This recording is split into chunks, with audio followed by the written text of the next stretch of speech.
ओम श्री गणेशाय नमः। ओम नमो भगवते वासुदेवाय नमः। श्रीमद् भागवत महापुराण तृतीय अध्याय। नारद जी कहते हैं, अब मैं भक्ति, ज्ञान और वैराग्य को स्थापित करने के लिए प्रयत्न पूर्वक श्री सुखदेव जी के कहे हुए भागवत शास्त्र की कथा द्वारा उज्ज्वल ज्ञान यज्ञ करूँगा। यह यज्ञ मुझे कहाँ करना चाहिए? आप इसके लिए कोई स्थान बता दीजिए। आप लोग वेद के परगामी हैं, इसलिए मुझे इस शुक्र शास्त्र की महिमा सुनाइए। यह भी बताइए कि श्रीमद् भागवत की कथा कितने दिनों में सुनानी चाहिए और उसके सुनने की विधि क्या है। सनकादि बोले, नारद जी आप बड़े विनीत और विवेकी हैं। सुनिए, हम आपको ये सब बातें बताते हैं। हरिद्वार के पास आनंद नाम का एक घाट है।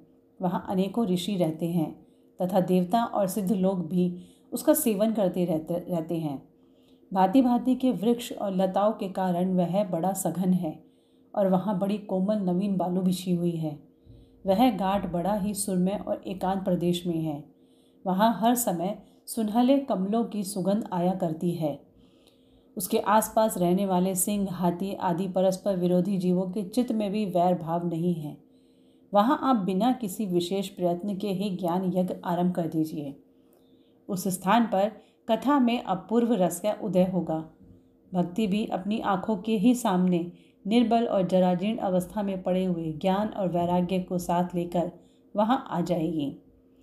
क्योंकि जहाँ भी श्रीमद् भागवत की कथा होती है, वहाँ ये भक्ति आदि अपने आप पहुँच जाते हैं। वहाँ कानों में कथा के शब्द पढ़ने से ये तीनों तरुण हो जाएंगे। सूर्य कहते हैं, इस प्रकार कहकर नारद जी के साथ सनकादि भी श्रीमद् भागवत कथामृत का पान करने के लिए वहाँ से तुरंत गंगा घाट पर चले गए। जिस समय वे तट पर पहुँचे, भूलोक, देवलोक और ब्रह्मलोक सभी जगह इस कथा का हल्ला हो गया। जो जो भगवत कथा के रसिक विष्णु भक्त थे, वे सभी श्रीमद् भागवत मृत का पान करने के लिए सबसे आगे दौड़ दौड़ कर आने लगे। भृगु, वशिष्ठ, च्यवन, गौतम, मेधातिथि, देवल, देवरात, परशुराम, विश्वामित्र, शाकल, मार्कंडे, दत्तात्रेय, पिपलाद, योगेश्वर व्यास और पराशर, छाया शुक, जाजली और जहन्नु आदि सभी प्रधान प्रधान मुनिगण अपने अपने पुत्र, शिष्य और स्त्रियों समेत बड़े प्रेम से वहाँ आए।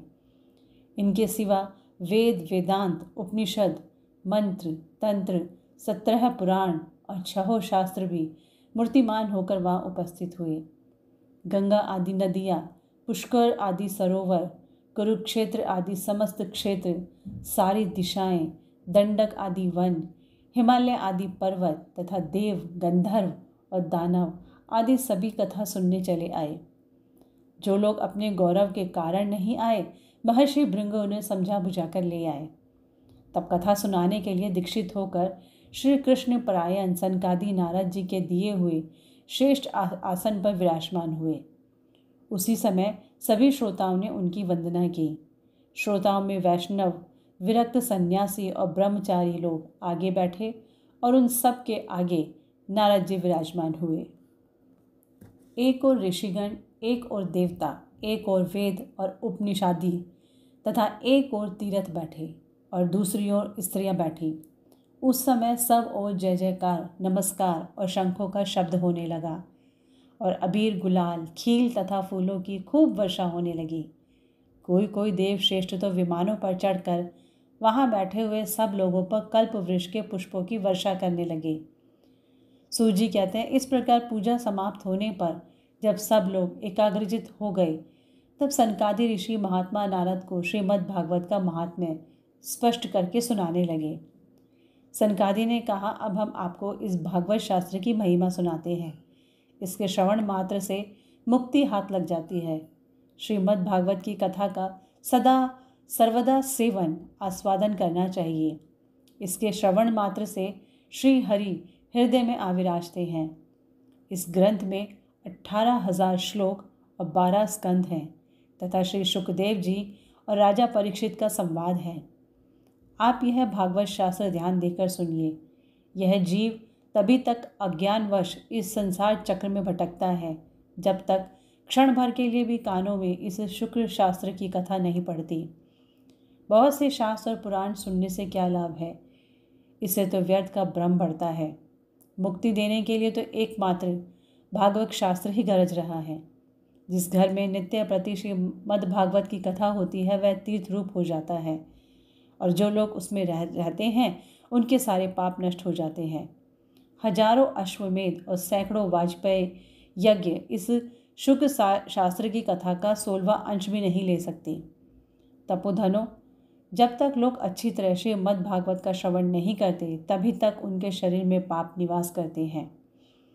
फल की दृष्टि से इस शुक्र शास्त्र कथा की समता गंगा, गया, काशी, पुष्कर या प्रयाग कोई तीर्थ भी नहीं कर सकता। यदि आपको परम गति की इच्छा है तो अपने मुख से ही श्रीमद् भागवत के आधे अथवा चौथाई श्लोक का ही नित्य नियम पूर्वक पाठ कीजिए। ओमकार, गायत्री, पुरुष सूक्त, तीनों वेद, श्रीमद् भागवत, ओम नमो भगवते वासुदेवाय। यह 12 अक्षर मंत्र 12 मूर्तियों वाले सूर्य भगवान, प्रयाग, संवत्सर रूप, काल ब्राह्मण, अग्निहोत्र, गो, द्वादशी तिथि, तुलसी, वसंत ऋतु और भगवान पुरुषोत्तम, इन सब में बुद्धिमान लोग वस्तुतः कोई अंतर नहीं मानते। जो पुरुष अहर्निश अर्थ सहित श्रीमद् भगवत शास्त्र का पाठ करता है उसके करोड़ों जन्मों का पाप नष्ट हो जाता है, इसमें तनिक भी संदेह नहीं है। जो पुरुष नित्य प्रति भागवत का आधा या चौथाई श्लोक भी पढ़ता है उसे राजसूय और अश्वमेध यज्ञों का फल मिलता है। नित्य भागवत का पाठ करना, भगवान का चिंतन करना, तुलसी को सींचना और गौ की सेवा करना, ये चारों समान है। जो पुरुष अंत समय में श्रीमद् भागवत का वाक्य सुन लेता है उस पर प्रसन्न होकर भगवान उसे वैकुंठ धाम देते हैं। जो पुरुष इसे सोने के सिंहासन पर रखकर विष्णु भक्त को दान करता है वह अवश्य ही भगवान का सायुज्य प्राप्त करता है। जिस दुष्ट ने अपनी सारी आयु में चित्त को एकाग्र करके श्रीमद् भागवत मृत का थोड़ा सा भी रसास्वादन नहीं किया उसने तो अपना सारा जन्म चांडाल और गधे के समान व्यर्थ ही गवा दिया। वह तो अपनी माता को प्रसव पीड़ा पहुंचाने के लिए ही उत्पन्न हुआ। जिसने इस शुक्र शास्त्र के थोड़े से ही वचन नहीं सुने वह पापात्मा तो जीता हुआ भी मुर्दे के समान है। पृथ्वी के भार स्वरूप उस पशुतुल्य मनुष्य को धिक्कार है। यूँ स्वर्ग लोक में देवताओं में प्रधान इंद्रादि कहा करते हैं। संसार में श्रीमद् भागवत की कथा का मिलना अवश्य ही कठिन है। जब करोड़ों जन्मों का पुण्य होता है तभी इसकी प्राप्ति होती है। नारद जी, आप बड़े ही बुद्धिमान और योग निधि हैं। आप प्रयत्नपूर्वक कथा का श्रवण कीजिए। इसे सुनने के लिए दिनों का कोई नियम नहीं है। इसे तो सर्वदा ही सुनना अच्छा है। इसे सत्य भाषण और ब्रह्मचर्य पालन पूर्वक सर्वदा ही सुनना श्रेष्ठ माना गया है। किंतु कलयुग में ऐसा होना कठिन है, इसलिए इसकी सुखदेव जी ने जो विशेष विधि बताई है वह जान लेनी चाहिए। कलयुग में बहुत दिनों तक चित्त की वृत्तियों को वश में रखना, नियमों में बंधे रहना और किसी पुण्य कार्य के लिए दीक्षित रहना कठिन है। इसलिए सप्ताह श्रवण की विधि है। श्रद्धापूर्वक कभी भी श्रवण करने से अथवा माघ मास में श्रवण करने से जो फल होता है वही फल श्री सुखदेव जी ने सप्ताह श्रवण में निर्धारित किया है। मन के असंयम, रोगों की बहुलता और आयु की अल्पता के कारण तथा कलयुग में अनेकों दोषों की संभावना से ही सप्ताह श्रवण का विधान किया गया है। जो फल तप, योग और समाधि से भी प्राप्त नहीं हो सकता वह सर्वांग रूप में सप्ताह श्रवण से सहज में ही मिल जाता है। सप्ताह श्रवण यज्ञ से बढ़कर है, व्रत से बढ़कर है, तप से कहीं बढ़कर है, तीर्थ सेवन से तो सदा ही बड़ा है, योग से बढ़कर है, यहाँ तक कि ध्यान और ज्ञान से भी बढ़कर है। शौनक जी ने पूछा, सूत जी, यह तो आपने बड़े आश्चर्य की बात कही। अवश्य ही यह भागवत पुराण योगवेता ब्रह्मा जी के आदि कारण श्री नारायण का निरूपण करता है, परंतु यह मोक्ष की प्राप्ति में ज्ञानादि सभी साधनों का तिरस्कार करके इस युग में उनसे भी कैसे बढ़कर हो गया। सूत जी ने कहा, शौनक जी, जब भगवान श्री कृष्ण इस धराधाम को छोड़कर अपने नित्य धाम को जाने लगे तब उनके मुखार विंद से एकादश स्कंद का ज्ञानोपदेश सुनकर भी उद्धव जी ने पूछा। उद्धव जी बोले, गोविंद, अब आप तो अपने भक्तों का कार्य करके परम धाम को पधारना चाहते हैं, किंतु मेरे मन में एक बड़ी चिंता है, उसे सुनकर आप मुझे शांत कीजिए। अब घोर कलिकाल आया ही समझिए, इसलिए संसार में फिर अनेकों दुष्ट प्रकट हो जाएंगे। उनके संसर्ग में जब अनेकों सत्पुरुष भी उग्र प्रकृति के हो जाएंगे, तब उनके भार से दबकर यह गौरूपिणी पृथ्वी किसकी शरण में जाएगी। कमल नयन, मुझे तो आपको छोड़कर इसकी रक्षा करने वाला कोई दूसरा नहीं दिखाई देता। इसलिए भक्त वत्सल, आप साधुओं पर कृपा करके यहाँ से मत जाइए।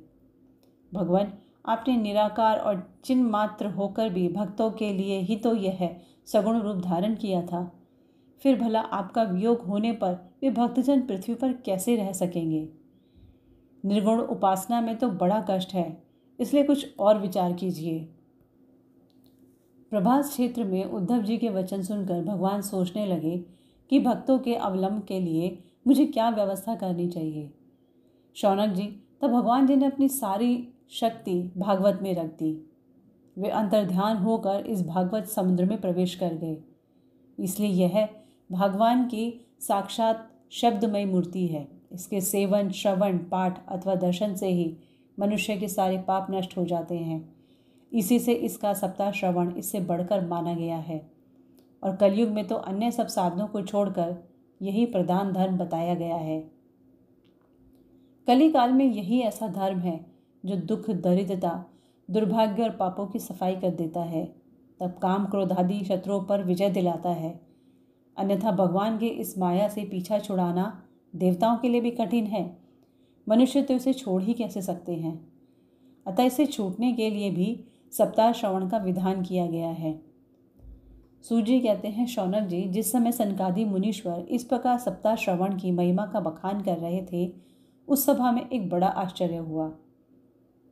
तब तरुणावस्था को प्राप्त हुए अपने दोनों पुत्रों को साथ लिए विशुद्ध प्रेम रूपा भक्ति बार बार श्री कृष्ण गोविंद हरे मुरारे, हे नाथ नारायण वासुदेव आदि भगवान नामों का उच्चारण करती हुई अकस्मात प्रकट हो गई। सभी सदस्यों ने देखा कि परम सुंदरी भक्ति रानी भागवत के अर्थों का आभूषण पहने वहां पधारी।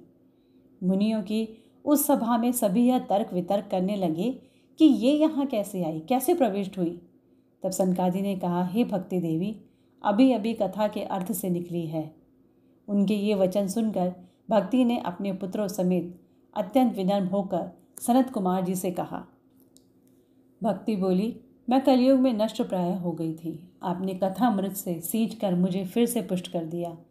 अब आप यह बताइए कि मैं कहाँ रहूं। यह सुनकर सनकादि ने उनसे कहा, तुम भक्तों को भगवान का स्वरूप प्रदान करने वाली, अनन्य प्रेम का संपादन करने वाली और संसार रोग को निर्मूल करने वाली हो।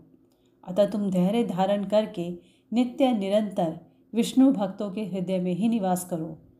वे कलयुग के दोष भले ही सारे संसार पर अपना प्रभाव डाले, किंतु वहाँ तुम पर इनकी दृष्टि ही नहीं पड़ सकेगी। इस प्रकार उनकी आज्ञा पाते ही भक्ति तुरंत भगवत भक्तों के हृदय में जा विराजी, जिनके हृदय में एकमात्र श्री हरि की भक्ति निवास करती है। वे त्रिलोकी में अत्यंत निर्धन होने पर भी परम धन्य हैं, क्योंकि इस भक्ति की डोरी से बंधकर तो साक्षात भगवान भी अपना परम धाम छोड़कर उनके हृदय में आकर बस जाते हैं। भूलोक में यह भागवत साक्षात परम ब्रह्म का विग्रह है। हम इसकी महिमा कहाँ तक वर्णन करें। इसका आश्रय लेकर इसे सुनाने से तो सुनने और सुनाने वाले दोनों को ही भगवान श्री कृष्ण की समता प्राप्त हो जाती है। अतः इसे छोड़कर अन्य धर्मों से क्या प्रयोजन है। तृतीय अध्याय पूरा हुआ। ओम नमो भगवते वासुदेवाय नमः।